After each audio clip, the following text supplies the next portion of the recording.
when Jeffrey Spear called me from the Getty to ask to collaborate on a response to Nubia, Jewels of Ancient Sudan, I realized it was an opportunity to do something big and bold.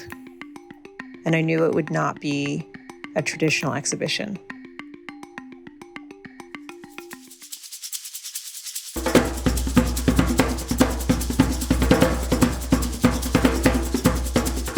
We felt that we needed different approaches, not just the historical approach. The objects with the Getty Villa are very beautiful objects, they're very inspiring objects, and there's much more that could be known about them. The sister exhibitions that we call Adornment Artifact exist in 5 locations, including the Getty Villa, Eastern Projects in Chinatown, Band Devices in West Adams, Transformative Arts in downtown Los Angeles, and the Baldwin Hills Crenshaw Plaza on Crenshaw. Communities of color, art is not something that you enter an exclusive space to experience or see. It is something that lives and is expressed through adornment, through the way people interact, through the way people decorate their spaces, their shops, their neighborhoods.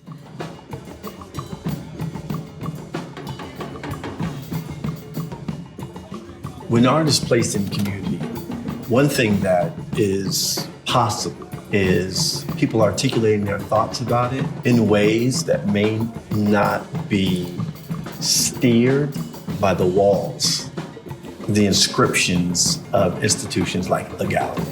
I literally never have to instruct when I just build the pyramid in Leimert Park, for example, and then I get a chance to, once it's built, take a step back and bear witness to the ways in which people engage. They don't need instruction. There is something about that pyramid that draws people in, literally, inside. My family's from Upper Egypt. I was raised there. And so for obvious reasons, there's a really deep connection in history. My relationship to gold growing up is something that I saw all around me.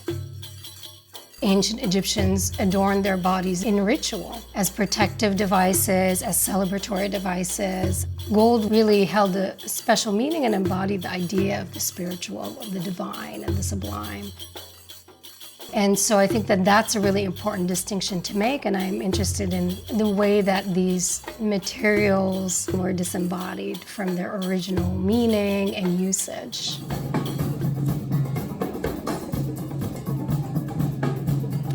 I think the importance of using historical imagery in my work is to essentially remind us that we are a living history.